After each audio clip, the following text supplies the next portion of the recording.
O frio cortante de Berlim transformava cada respiração em vapor dentro do ginásio olímpico. O som metálico dos saltos no trampolim ecoava como batidas de um coração acelerado, enquanto dezenas de atletas europeias se aqueciam em sincronia perfeita. Suas roupas técnicas brilhavam sob as luzes LED, patrocínios de marcas caras estampados em cada peça. Mas no meio daquela elite uniformizada, uma figura destoava completamente. Laura Menezes, 18 anos, brasileira, acabara de chegar de um centro de treinamento comunitário em Recife, calçando sandálias simples de borracha azul, as mesmas sandálias que logo se tornariam o símbolo de uma das maiores viradas da ginástica artística moderna. Fica comigo até o fim, porque hoje você vai ver como uma nota que parecia impossível para uma garota de chinelos reescreveu a história do salto em Berlim. Por respeito ao direito de imagem, alteramos nomes pessoais nesta narrativa. A história é 100% real, mas ninguém será exposto. A reação foi instantânea e cruel. Olhares de curiosidade se transformaram em sorrisos irônicos. Sussurros em alemão cortavam o ar como lâminas afiadas. Uma das ginastas, loira de olhos claros, apontou discretamente para os pés de Laura e comentou com a colega ao lado: "Isso aqui é treino, não praia." O riso que se seguiu ecoou pela área de aquecimento como uma sentença. Laura fingiu não ouvir, mas cada palavra queimou sua pele por dentro. Ela conhecia aquele olhar, o mesmo que recebia quando criança, andando descalça pelas ruas de terra batida do seu bairro, o mesmo que enfrentava toda vez que chegava aos poucos torneios nacionais que conseguia participar com o uniforme remendado pela mãe e os tênis emprestados da vizinha. Mas você sabe o que acontece quando alguém subestima uma nordestina? Com movimentos deliberados, Laura tirou as sandálias e as colocou num canto, como se guardasse duas pequenas âncoras que a ligavam ao seu mundo. Subiu ao tablado descalça, sentindo o couro sintético gelado sob os pés. E naquele momento, sem perceber, a garota simples que foi julgada pelos chinelos começava a reescrever o conceito de elegância esportiva. O contraste era gritante. Enquanto as alemãs executavam sequências robotizadas, cronometradas ao milésimo, Laura se movia como água. Seus saltos tinham algo que as planilhas técnicas não conseguiam medir: alma. Cada movimento parecia contar uma história. Cada rotação carregava o peso de todos os nãos que ela havia escutado na vida.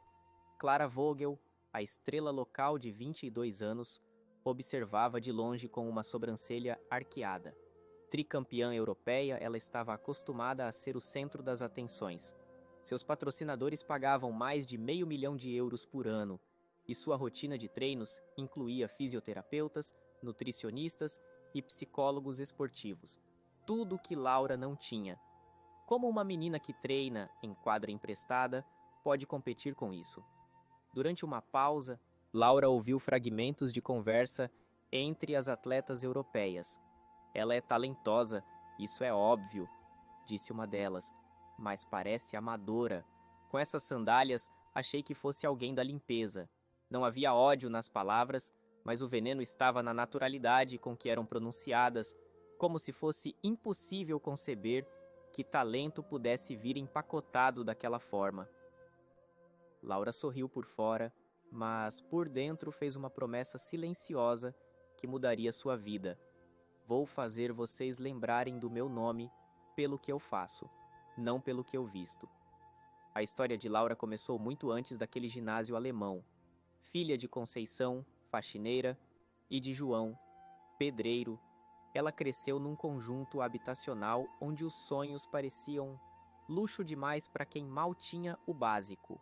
A primeira vez que viu ginástica artística foi numa televisão quebrada da escola, durante um intervalo que deveria ter sido usado para o lanche que não existia. Na tela tremulante, uma atleta voava pelo ar como se a gravidade fosse apenas uma sugestão. Laura ficou hipnotizada. Tinha 8 anos e acabara de descobrir sua vocação. Você consegue imaginar a coragem necessária para sonhar quando sonhar parece impossível? O problema era que ginástica artística custava caro, muito caro. As mensalidades dos centros especializados equivaliam ao salário completo da mãe. Os equipamentos, o transporte para competições, a alimentação especial, tudo estava fora do alcance da família Menezes. Mas Conceição tinha algo que dinheiro não compra: determinação feroz. Ela começou a fazer faxinas extras, trabalhando 16 horas por dia. João pegava obra aos fins de semana. E assim, centavo por centavo, construíram o impossível. Matricularam Laura numa escolinha comunitária que funcionava numa igreja aos sábados. O ginásio era um salão com tatames doados e algumas barras improvisadas, nada que lembrasse os centros europeus com suas estruturas de vidro e tecnologia de ponta.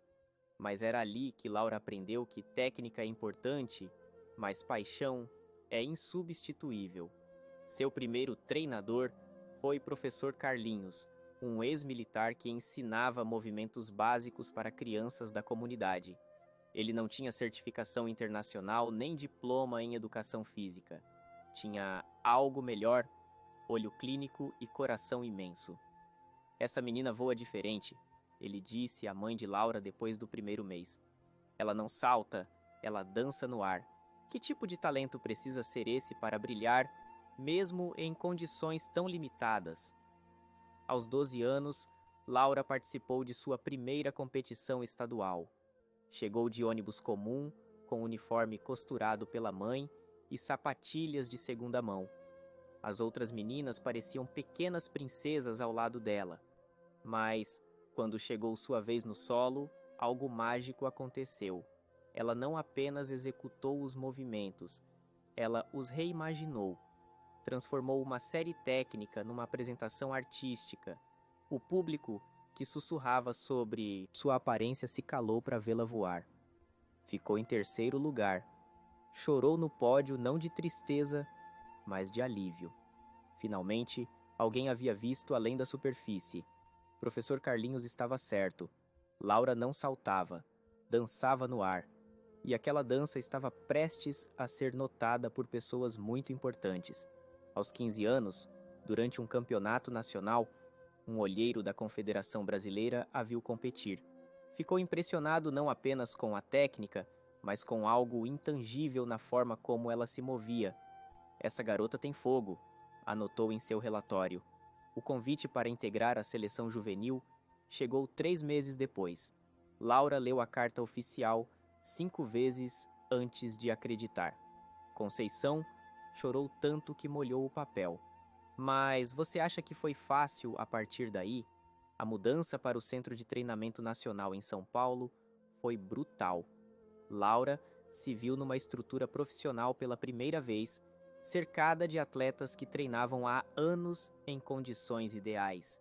A diferença técnica era evidente. Enquanto elas executavam elementos complexos com naturalidade, Laura lutava para acompanhar o ritmo. Os primeiros meses foram de constante humilhação.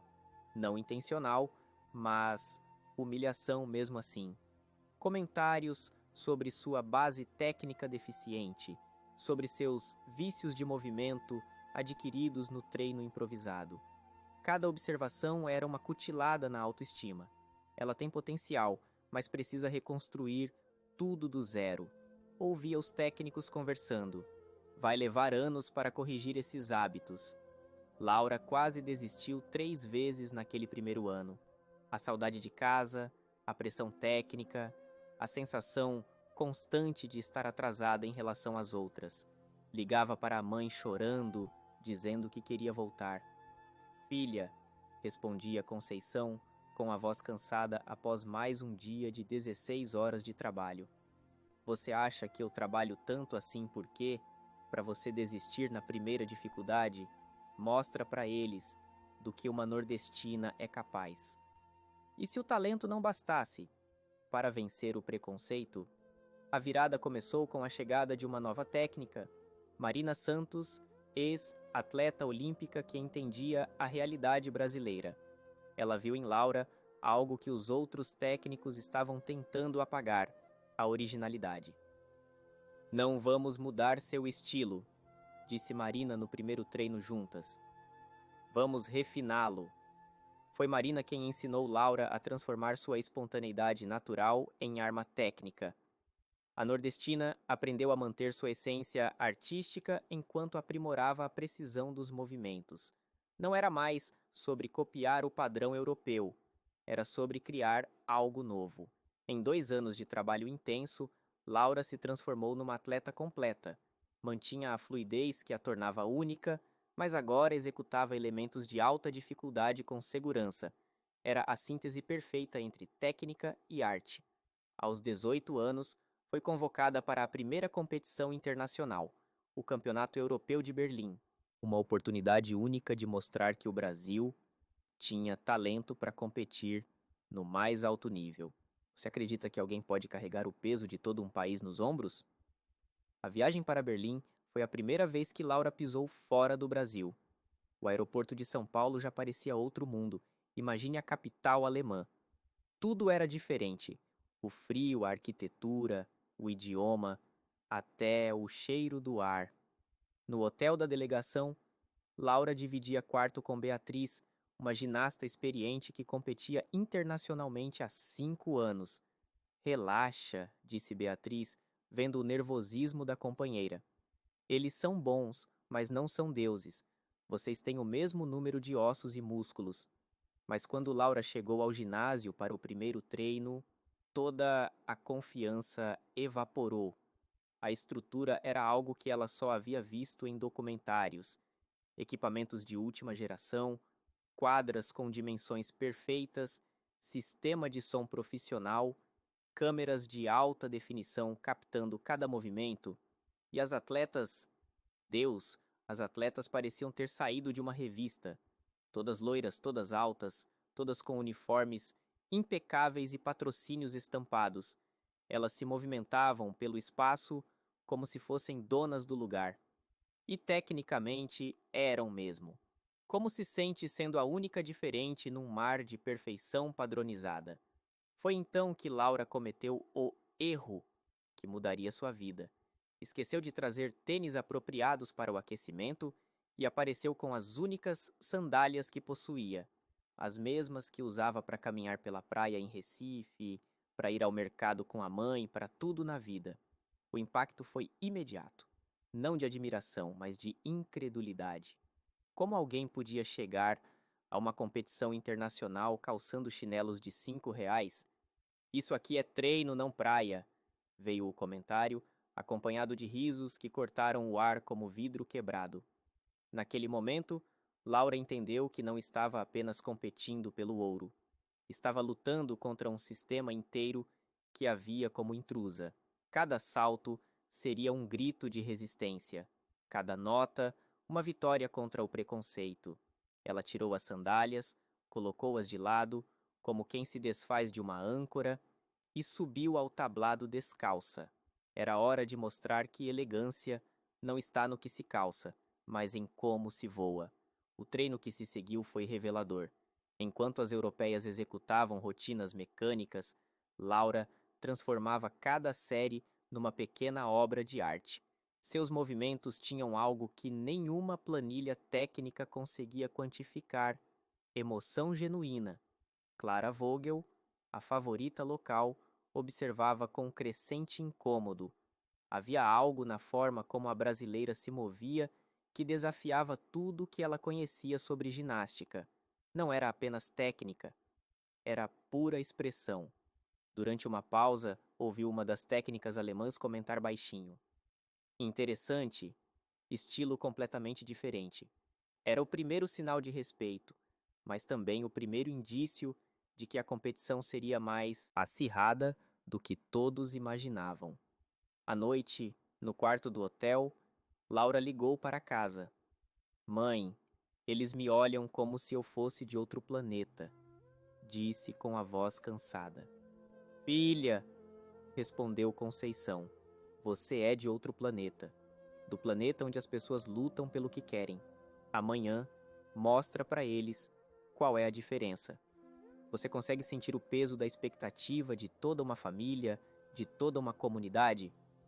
A véspera da competição chegou como uma tempestade silenciosa. Laura sabia que o mundo estaria assistindo. Não apenas o mundo da ginástica, mas todos aqueles que, como ela, foram subestimados pela aparência. As sandálias azuis estavam guardadas no armário do quarto. Amanhã, ela as calçaria mais uma vez. Não por necessidade, mas por princípio. Elas representavam sua história, sua origem, sua verdade. E se a verdade fosse poderosa o suficiente para mudar tudo? Na madrugada, Marina encontrou Laura acordada, olhando pela janela. Nervosa? Perguntou a técnica. Não, respondeu Laura, surpreendendo a si mesma. Pronta.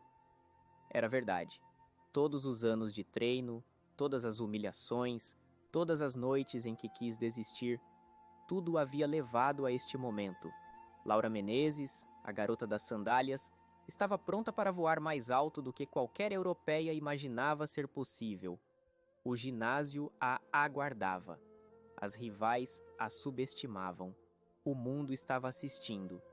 E amanhã, uma brasileira de chinelos reescreveria a história do salto artístico para sempre. A manhã da competição amanheceu gelada em Berlim. Laura acordou às 5 da manhã, não por alarme, mas porque seu corpo sabia que este não era um dia comum. Pela janela do hotel, via a cidade despertar sob uma neblina densa que parecia prenunciar algo épico. No café da manhã, o silêncio entre as atletas era carregado de tensão. Cada uma seguia sua rotina pré-competição com precisão militar.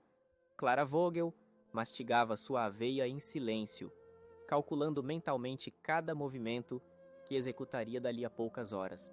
Suas técnicas haviam ajustado sua rotina 3 vezes na semana anterior, buscando a perfeição absoluta. Laura, por sua vez, comeu apenas uma banana e bebeu um copo d'água. Era seu ritual desde os tempos da escolinha comunitária. Simplicidade antes da complexidade. Que tipo de preparação mental você faria, sabendo que o mundo inteiro estaria julgando cada movimento seu? O trajeto até o ginásio foi percorrido em silêncio. No ônibus da delegação brasileira, Laura fechou os olhos e deixou sua mente viajar para Recife. Conseguia ouvir a voz da mãe. Filha, lembra que quando você era pequena, dizia que queria voar? Hoje é o dia. Ao chegarem ao ginásio, a grandiosidade do evento se revelou completamente. Arquibancadas lotadas, câmeras de televisão posicionadas em todos os ângulos, jornalistas credenciados movimentando-se como formigas organizadas. O logo do campeonato brilhava nas telas gigantes, e o aquecimento começou ao som de uma música épica que fazia os corações acelerarem. Laura dirigiu-se ao vestiário para trocar de roupa. Vestiu seu uniforme brasileiro, verde e amarelo vibrantes que contrastavam com os tons pastéis das europeias. E então, deliberadamente, calçou suas sandálias azuis de borracha. Algumas atletas a observavam com uma mistura de curiosidade e incredulidade. Ela vai competir com isso? Sussurrou uma ginasta belga para sua técnica. A resposta não tardou a chegar. Durante o aquecimento oficial, Laura executou uma série de saltos que fizeram o ginásio inteiro se calar, não apenas pela dificuldade técnica, mas pela forma como ela parecia pintar no ar com o próprio corpo. Você já viu alguém transformar física em poesia? Clara Vogel, que até então se aquecia com confiança tranquila, interrompeu sua rotina para observar a brasileira. Havia algo perturbador naqueles movimentos. Uma naturalidade que desafiava anos de treinamento metódico. Era como se Laura estivesse conversando com a gravidade em um idioma que só ela conhecia. Preocupada? Perguntou sua técnica, Ingrid, notando aí a expressão tensa da alemã. Não, respondeu Clara, mas sua voz carregava uma incerteza que não existia na manhã anterior. É apenas diferente. O sorteio da ordem de apresentação trouxe uma surpresa cruel para Laura. Ela seria a última a competir. Isso significava assistir a todas as rivais primeiro, vendo suas notas se acumularem no placar eletrônico como pequenas montanhas a serem escaladas. A primeira ginasta a competir foi Emma, da Suíça. Rotina limpa, técnica impecável, nota sólida, 8.934. Os aplausos foram educados, respeitosos. A segunda foi Catarina, da Áustria, 9.012.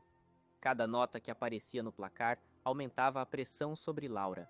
Como você se sentiria vendo seus sonhos sendo quantificados em décimos? Chegou a vez de Clara Vogel. A alemã entrou na quadra sob uma ovação ensurdecedora. Cada passo dela ecoava como uma declaração de soberania. Sua rotina havia sido planejada com precisão cirúrgica, elementos de alta dificuldade encadeados em sequência perfeita. Laura assistiu do banco, com as mãos entrelaçadas, enquanto Clara executava uma apresentação quase flawless. Cada movimento era tecnicamente perfeito, cada aterrissagem cravada com autoridade. A nota veio como um martelo. 9,25. Era a maior nota da noite. A multidão explodiu em aplausos que duraram quase 2 minutos. Clara acenou para as arquibancadas com a confiança de quem já se via no topo do pódio. Marina, a técnica de Laura, sentou-se ao lado da atleta. Viu só? Disse calmamente. Agora você sabe exatamente o que precisa superar, mas às vezes, saber o tamanho da montanha só torna a escalada mais assustadora. Laura sentiu um frio no estômago que não tinha nada a ver com o clima alemão. 9.425 não era apenas uma nota alta, era quase perfeição.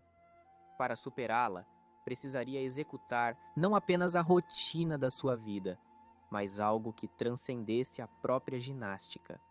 Enquanto esperava sua vez, ouviu fragmentos de conversa dos jornalistas na área de imprensa. A alemã está imbatível hoje. Clara Vogel consolidou sua hegemonia. Será difícil alguém superar essa apresentação. Ninguém mencionava a brasileira das sandálias. Para a imprensa internacional, ela era apenas uma curiosidade folclórica, uma nota de cor numa competição séria. Foi então que Laura cometeu um erro que quase custou tudo. Durante o aquecimento final, tentando ajustar sua rotina para alcançar uma pontuação mais alta, forçou um elemento que ainda não dominava completamente. Um duplo mortal com meio giro, que suas rivais europeias executavam naturalmente, mas que ela vinha praticando há apenas 6 meses. O movimento saiu errado. Completamente errado. Laura aterrissou de forma descontrolada, torcendo o tornozelo direito. A dor foi como um raio cortando sua perna. Ela caiu sentada no tatame, segurando o pé, enquanto sua técnica corria em direção a ela. Você consegue imaginar o desespero de sentir seu sonho escapar por entre os dedos? Está tudo bem? Perguntou Marina, ajoelhando-se ao lado de Laura. A resposta veio em forma de lágrimas silenciosas que rolaram pelo rosto da brasileira. O médico da competição foi chamado. Examinou o tornozelo, movimentou o pé em várias direções, fez perguntas sobre a intensidade da dor. Sua expressão não era animadora. Há sinais de entorse, diagnosticou em inglês. Recomendo retirada da competição para evitar lesão mais grave. Marina traduziu para Laura, que sentiu o mundo desabar sobre seus ombros. Não era possível. Não depois de tanto sacrifício, tanto treino, tanta esperança. Não, disse Laura, enxugando as lágrimas com as costas da mão. Eu vou competir. Às vezes, a coragem é apenas o desespero vestido de determinação. O médico alertou sobre os riscos. Uma lesão mal cuidada poderia comprometer toda a sua carreira. Marina ponderou as opções, calculando mentalmente as probabilidades. Era uma decisão que transcendia o esporte. Era sobre sonhos, sacrifício e o peso de representar todo um país. É sua escolha, disse Marina finalmente. Mas se for competir, tem que ser agora ou nunca. Não podemos esperar. Laura testou o pé, sentindo a dor pulsar a cada movimento. Não era insuportável, mas estava longe de ser ideal. Caminharam até o local onde estavam suas sandálias azuis, os únicos objetos familiares naquele universo de tecnologia e precisão. Ela as calçou lentamente, como quem veste uma armadura antes da batalha. Cada tira ajustada era uma declaração de resistência. Cada passo rumo à quadra, um ato de fé. O que você é capaz de suportar quando desistir não é uma opção. Última competidora, Laura Menezes, Brasil, ecoou pelo alto-falante. O ginásio se calou de uma forma diferente. Não era o silêncio respeitoso reservado às favoritas, mas a quietude curiosa destinada aos azarões. Nas arquibancadas, algumas pessoas sussurravam sobre a menina dos chinelos. Outras checavam seus celulares, pouco interessadas na apresentação que estava por vir. Laura caminhou até o centro da quadra, sentindo o tornozelo protestar a cada passo. As luzes eram mais intensas do que pareciam do banco de reservas. As câmeras mais próximas. O silêncio mais pesado. Ela fechou os olhos por um momento e deixou sua mente viajar para casa. Conseguia ver a mãe, Conceição, assistindo pela televisão numa sala emprestada da vizinha, porque elas não tinham TV por assinatura.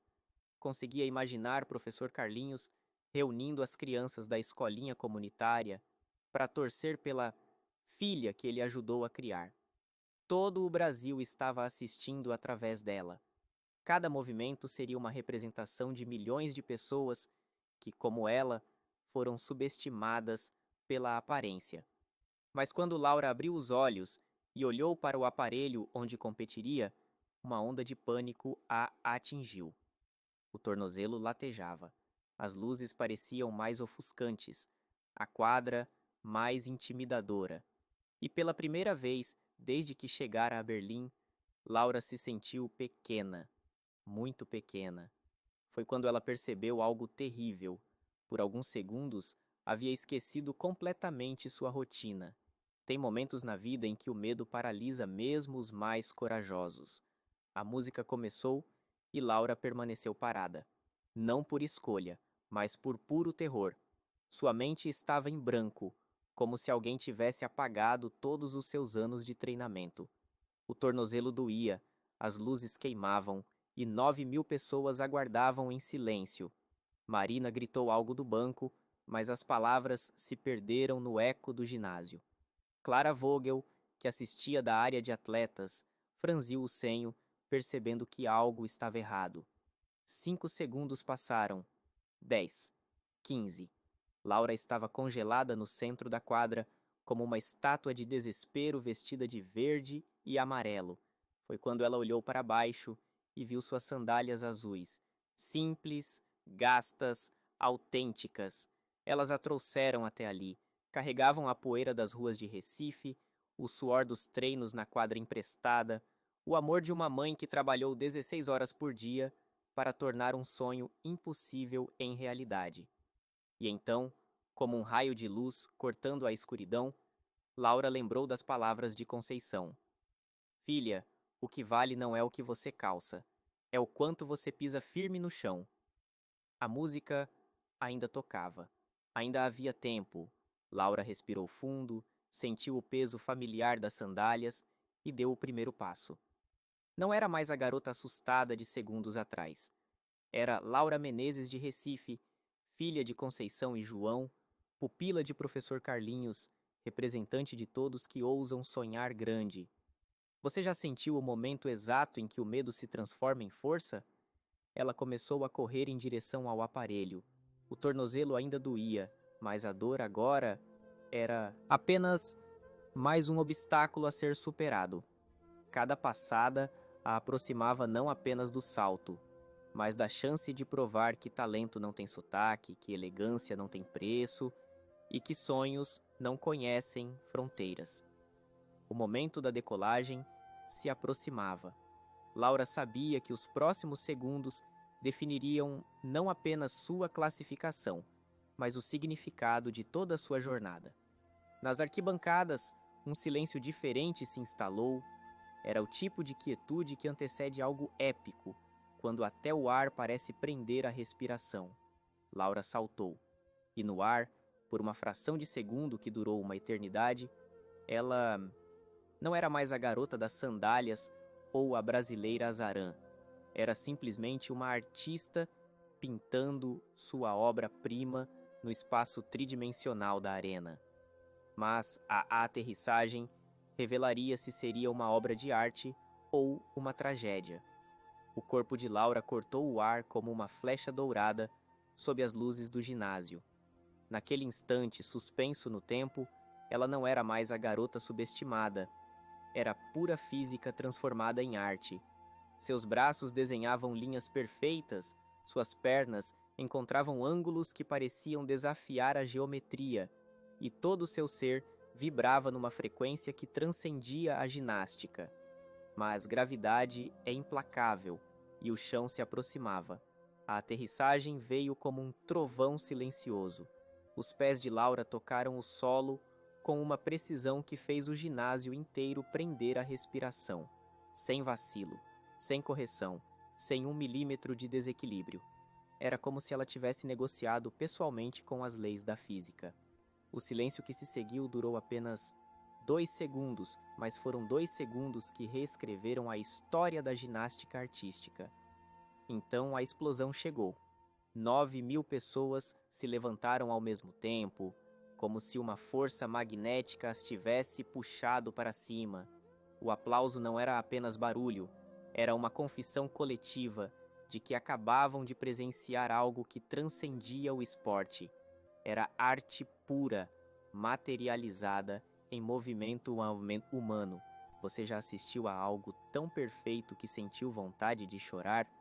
Nas arquibancadas, uma senhora alemã de cabelos grisalhos virou-se para o marido e disse em alemão: "Nunca vi nada assim em 50 anos assistindo ginástica." Jornalistas esportivos veteranos largaram suas anotações e se uniram aos aplausos, esquecendo por um momento que deveriam manter neutralidade profissional. Clara Vogel, que assistia da área de atletas, ficou imóvel por alguns segundos antes de começar a aplaudir. Não era o aplauso protocolar entre competidoras. Era reconhecimento genuíno de que acabara de testemunhar algo único. Laura permaneceu no centro da quadra, ainda processando o que havia acontecido. O tornozelo que doía minutos antes parecia ter sido curado pela própria adrenalina do momento. Ela olhou para as arquibancadas e viu algo que a emocionou mais que qualquer nota poderia: pessoas chorando de admiração. Marina, sua técnica, tinha lágrimas escorrendo pelo rosto enquanto aplaudia freneticamente. Era a primeira vez que Laura a via chorar. "Nunca mais vai ser a mesma coisa", gritou Marina por sobre o barulho. "Você mudou tudo!" Mas o que realmente emocionou Laura foi ver, numa das primeiras fileiras, um grupo de meninas pequenas vestindo uniformes de uma escolinha local de ginástica. Elas aplaudiam como se tivessem visto uma super-heroína em ação. Uma delas, não mais que 8 anos, chorava e gritava: "Eu quero ser como ela." Foi nesse momento que Laura entendeu. O que acabara de fazer transcendia medalhas ou notas. Era sobre mostrar que sonhos não têm endereço, que talento não tem documento de identidade e que a verdadeira elegância vem de dentro. Como se mede o impacto de um momento que muda não apenas uma vida, mas uma mentalidade? O painel eletrônico começou a processar a nota. Na mesa dos juízes, conversas intensas aconteciam em vários idiomas. Era visível que algo extraordinário havia acontecido. Algo que desafiava os parâmetros tradicionais de avaliação. Os números começaram a aparecer lentamente, dígito por dígito, como uma contagem regressiva para a história. 9, a multidão murmurou, antecipando. 9,8. O ginásio ficou mais silencioso ainda. 9,36. Suspiros audíveis ecoaram pelas arquibancadas. 9.867. A maior nota da noite. A maior nota de toda a competição. O ginásio explodiu novamente, mas desta vez foi diferente. Não era apenas celebração, era reconhecimento de que acabavam de assistir à coroação de uma nova rainha da ginástica artística mundial. Laura olhou para o placar e precisou piscar várias vezes para ter certeza de que não estava sonhando. 9.867. Não apenas havia vencido, havia feito isso com margem suficiente para não deixar dúvidas. Mas a reação de Clara Vogel foi o que mais marcou aquele momento. A alemã, que minutos antes ocupava o primeiro lugar com aparente segurança, caminhou até Laura com uma expressão que misturava desapontamento e admiração. Estendeu a mão, mas Laura a surpreendeu ao abrir os braços para um abraço. Você saltou como se o chão fosse seu, disse Clara em inglês, com um sorriso que carregava respeito genuíno. O chão não é de ninguém, respondeu Laura, ainda emocionada.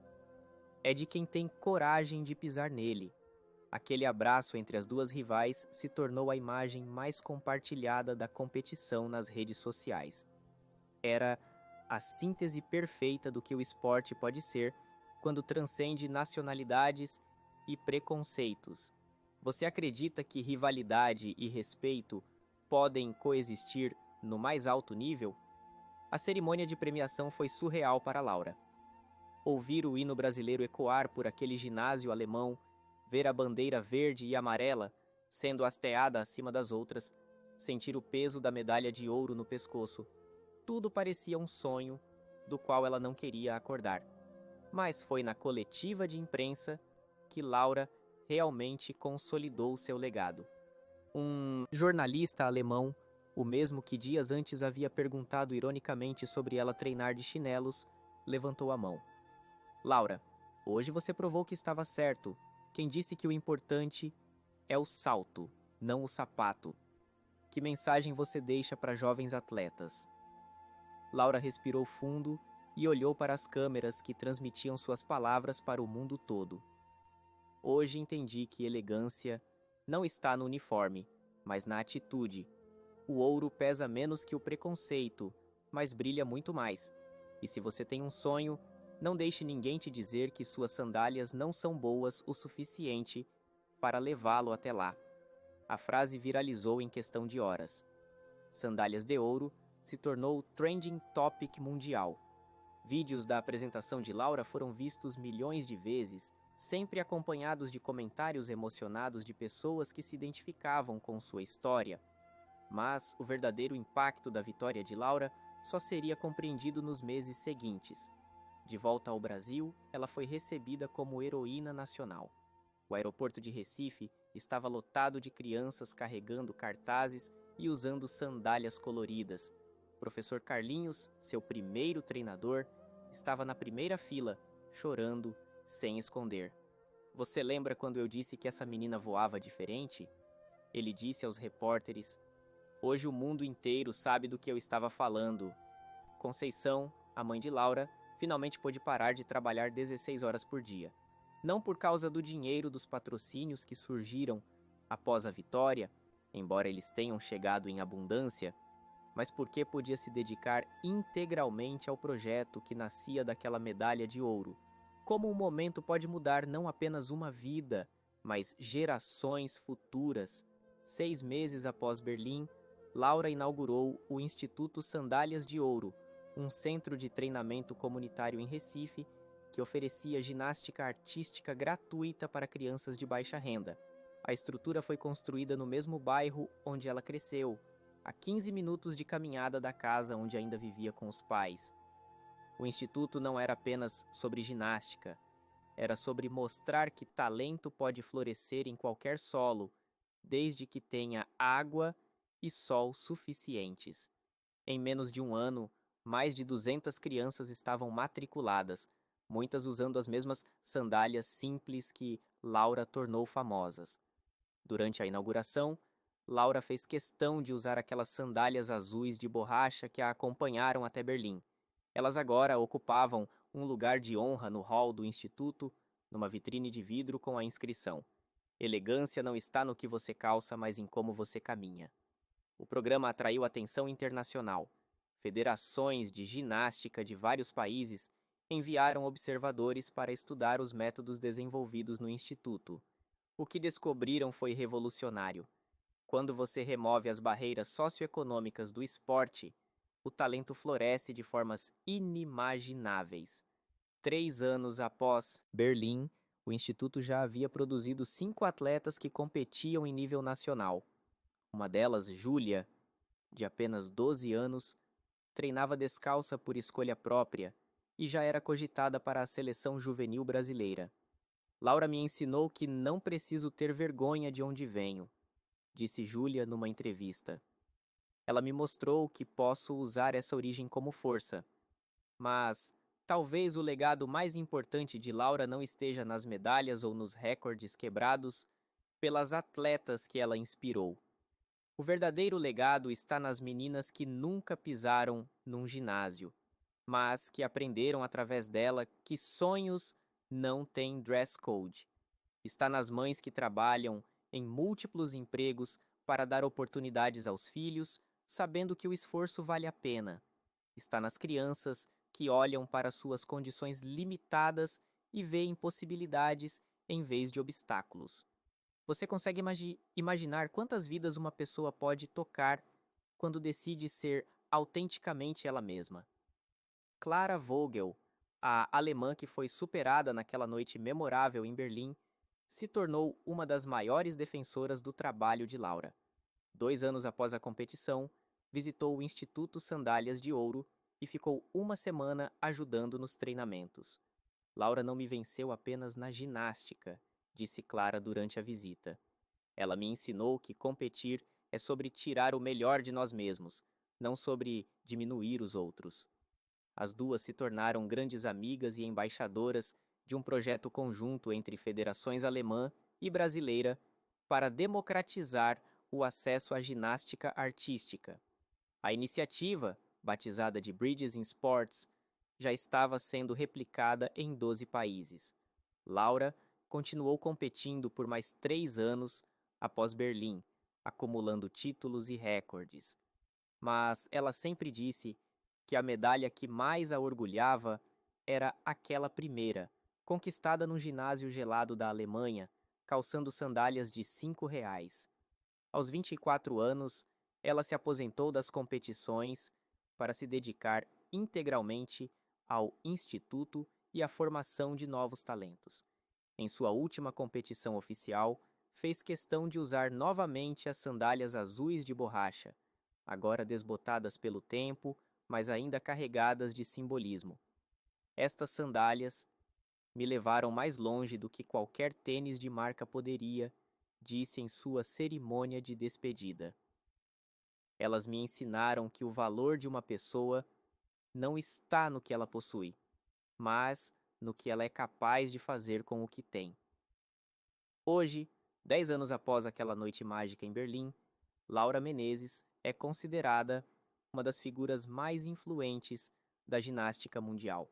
Não apenas pelos títulos que conquistou, mas pela revolução silenciosa que promoveu no esporte. O Instituto Sandálias de Ouro se tornou modelo internacional para a democratização do esporte de alto rendimento. Mais de 2.000 crianças já passaram por seus programas e dezenas delas competem hoje em nível profissional. Mas Laura gosta mesmo é quando alguém a para na rua e diz: por sua causa, minha filha nunca teve vergonha de usar chinelos na escola, ou quando recebe cartas de mães que decidiram apoiar os sonhos dos filhos, mesmo quando eles pareciam impossíveis. A história da garota que foi ridicularizada por usar sandálias num treino e brilhou com a maior nota no salto se tornou muito mais que uma conquista esportiva, virou símbolo de resistência, autenticidade e coragem. Laura Menezes provou que elegância não tem preço, que talento não tem endereço e que às vezes o que nos torna diferentes é exatamente o que nos torna únicos.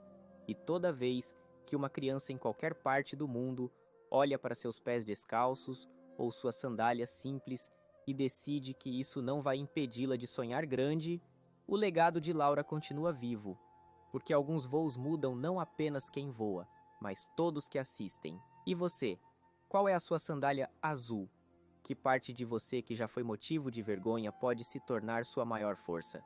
Se esta história te inspirou, se inscreve no canal, ativa o sininho e fica ligado que na próxima semana vou contar a história inacreditável de um menino que foi expulso de todos os times da cidade por ser pequeno demais e que hoje é considerado o maior talento do futebol brasileiro. Você não vai